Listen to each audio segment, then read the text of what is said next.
ओम नमः शिवाय गुरवे सच्चिदानंदमूर्तये निष्प्रपंचाय शांताय निरालंबाय तेजसे।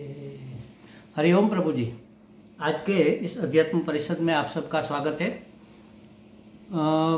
सबसे पहले आप सब साधकों को अब ये जो शुरू हुआ है विक्रम संवत, उसके लिए बहुत बहुत हार्दिक शुभकामनाएं भेजते हैं। आपका जीवन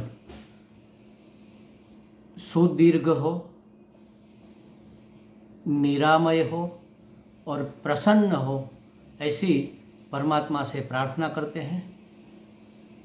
और नया वर्ष आपको आपके चरम लक्ष्य तक, परम लक्ष्य तक पहुंचाने में अनुकूल रहे, ऐसी हम परम कृपालु परमेश्वर से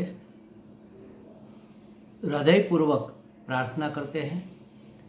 इस नए साल में जो ये विक्रम संवत शुरू होता है दिवाली से, हमारे यहाँ गुजरात में इत्यादि स्टेट में ये नया साल दिवाली के बाद होता है। तो यहाँ के हमारे कुछ साधक गुजरात के, एक माता जी है माकड़िया हंसा जी, और दूसरे भी एक दो है, और ये लोग हर बार हमें पूछते हैं कि स्वामी जी कि इस बार क्या संकल्प ले जिससे कि हमारी अध्यात्म की यात्रा में और प्रगति हो जाए। उसने लिखा है, प्रभु जी शुरू हुए इस नए वर्ष की साधना का कोई संकल्प सूचित कीजिए जिससे कि अध्यात्म में और प्रगति हो सके। आगे भी आपके द्वारा सूचित किए हुए संकल्पों का अनुसरण करने से बहुत ही प्रगति हुई है। तो आप सब तो बहुत सिंसियर साधक है, सन्निष्ठ साधक है। बस 4 काम कर लो। किसी भी साधक के लिए 4 बातें अपने जीवन में उतार लो, बेड़ा पार हो जाएगा। क्या है वो 4 बातें, उसकी चर्चा आज कर लेते हैं। सबसे पहले तो नित्य निरंतर नाम स्मरण चलना चाहिए।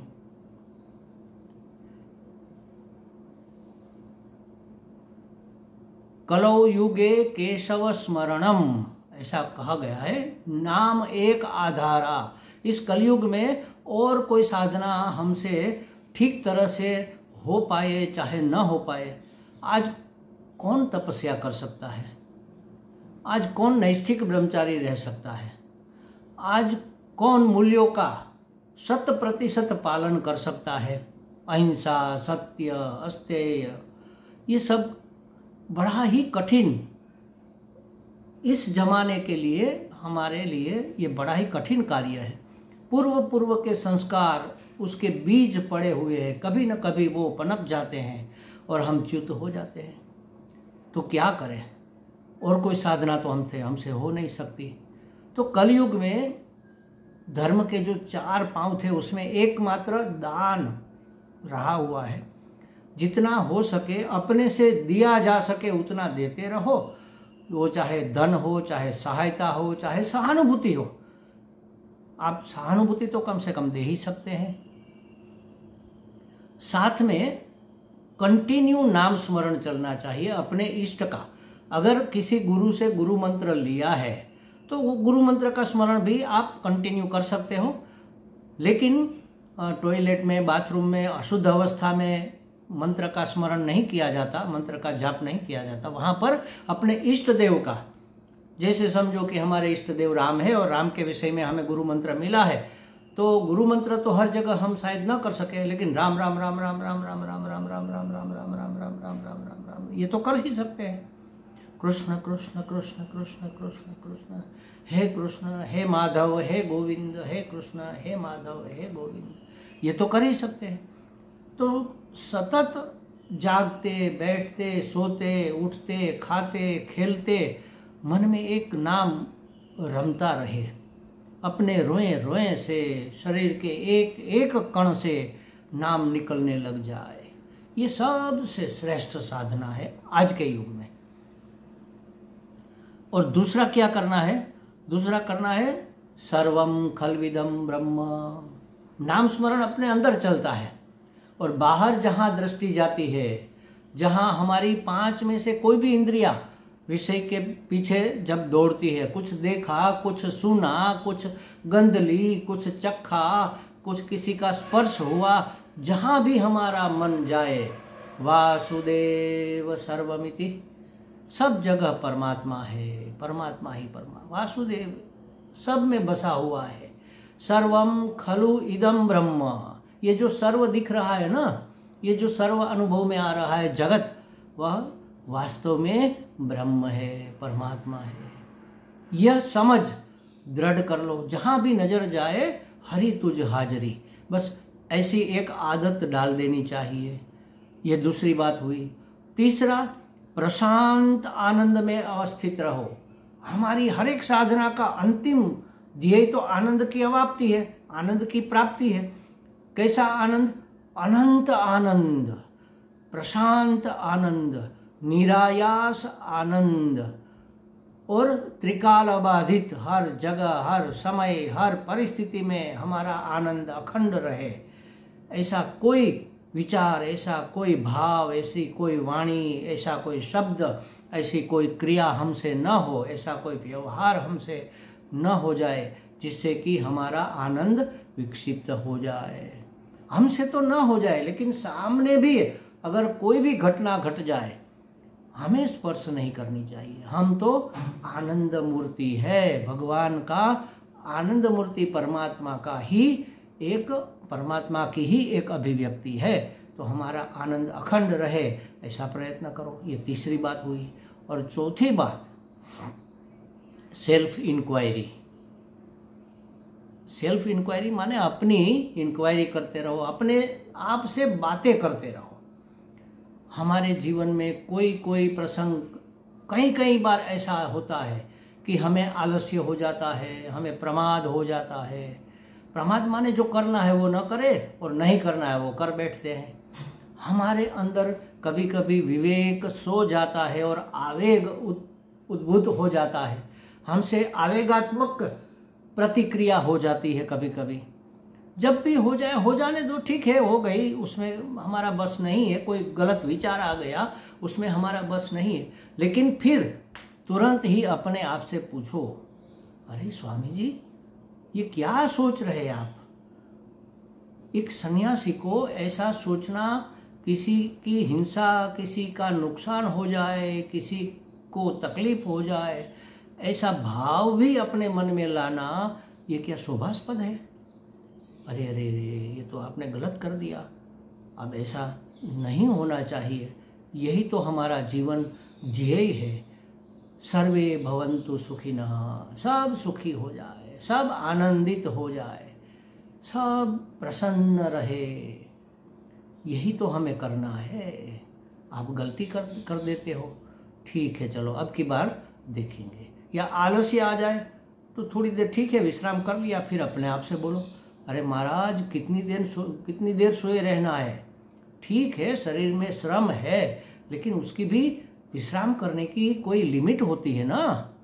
तो अब उठो महाराज, अब ऐसे सोते रहोगे तो कैसे चलेगा? तो ऐसे अपने आप से कोई घटना घट गई, कोई मेहमान, ऐसे मेहमान आ गए जो हमारी दिनचर्या में विक्षेप हो गया, हमारा आध्यात्मिक अध्ययन, प्रवचन अध्ययन या तो साधना नहीं हो पाई, तो अपना मन तो थोड़ा खिन्न हो जाता है, नाराज हो जाता है। तो अपने आप से बोलो कि महाराज, ये जो परिस्थिति आई, क्या हमने पैदा की? नहीं, ये तो हमारे ऋणानुबंध है, हमारे कर्मों का फल है, हमारी कोई कामना रही होगी, ऐसी वासना रही होगी पूर्व में, तभी तो ये परिस्थिति हमारे पास आई, ऐसी घटना घटी। तो उसमें नाराज होने की क्या बात है? जो चीज़ हमारे हाथ में नहीं है उसके लिए क्या नाराजगी? वो जो हमारे मन की बात नहीं हुई, इसका मतलब यही है कि ईश्वर के मन की बात हुई, तो ये तो ज़्यादा ऊंची बात हुई ना। हमारे मन से तो ईश्वर का मन बड़ा पवित्र है। हमें तो यहाँ तक दिखता है ईश्वर को तो कहीं दूर तक दिखता है, सब दिखता है, उसको तो पता है कैसे अपने बच्चे का कल्याण होना है। तो क्यों नाराज, क्यों विक्षिप्त हो रहे हो महाराज?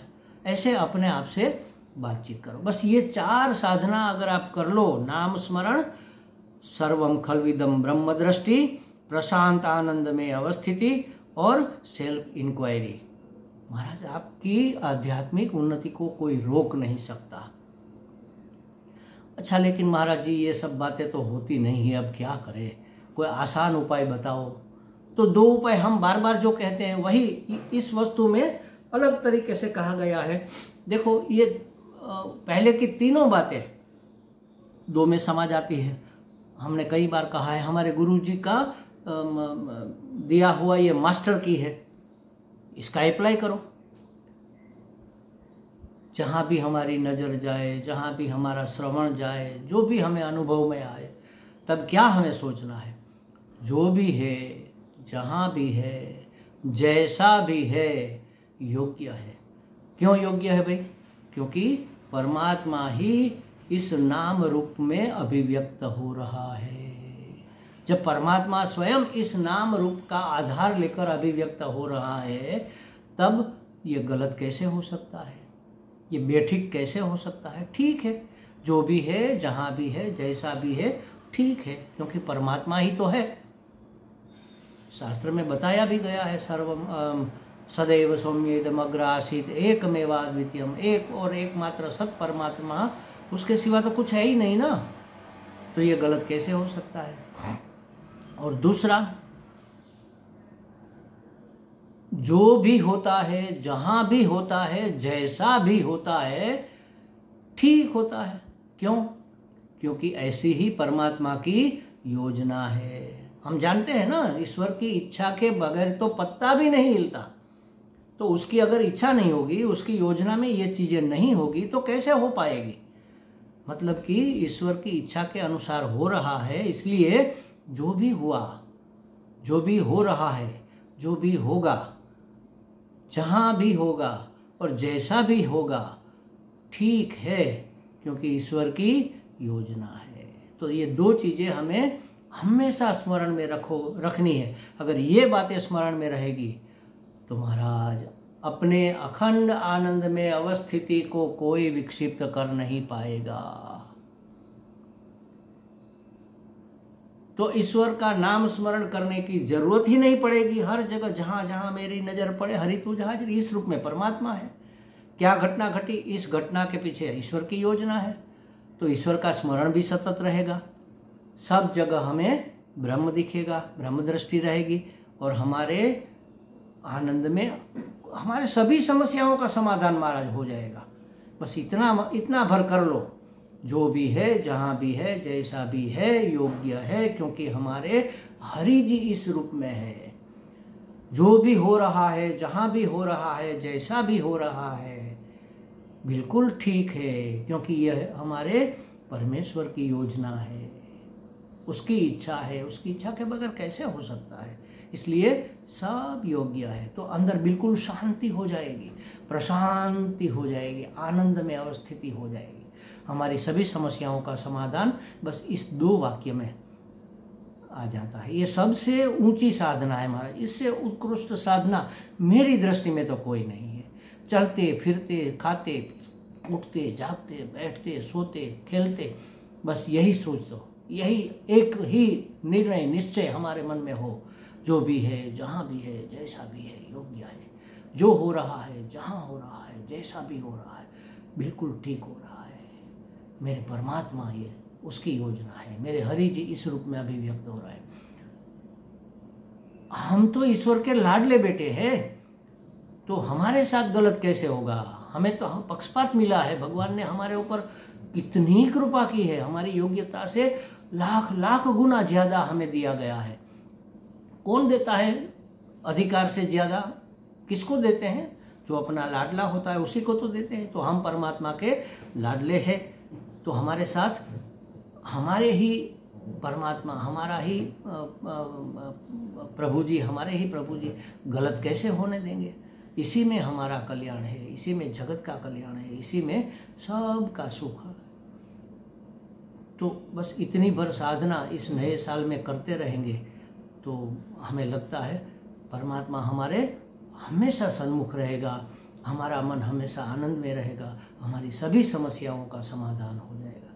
बस समस्याओं से मुक्ति, इसी का नाम तो मुक्ति है, इसी का नाम तो मोक्ष है। सभी बंधन निवृत्त हो, फिर बंधन कहाँ रहेगा? जब सब योग्य है तो बंधन कहाँ पर है? हम मानते कि ये योग्य है और ये योग्य नहीं है, अपनी मनचाही नहीं हो रही है और जो नहीं चाहते वह हो ही रहा है, ये परवस्था है, यही तो बंधन है। तो ये परवस्था अपने आप मिट जाएगी महाराज। हम संपूर्णतः हमारे श्री हरि जी के चरणों में समर्पित हो सकेंगे। हमें लगता है बस इतना भर करने से यह नया साल हमारे लिए बहुत वरदायक हो सकता है। हमें लगता है हंसा जी को और अन्य साधकों को भी कुछ स्पष्टता हो गई होगी। हरि ओम।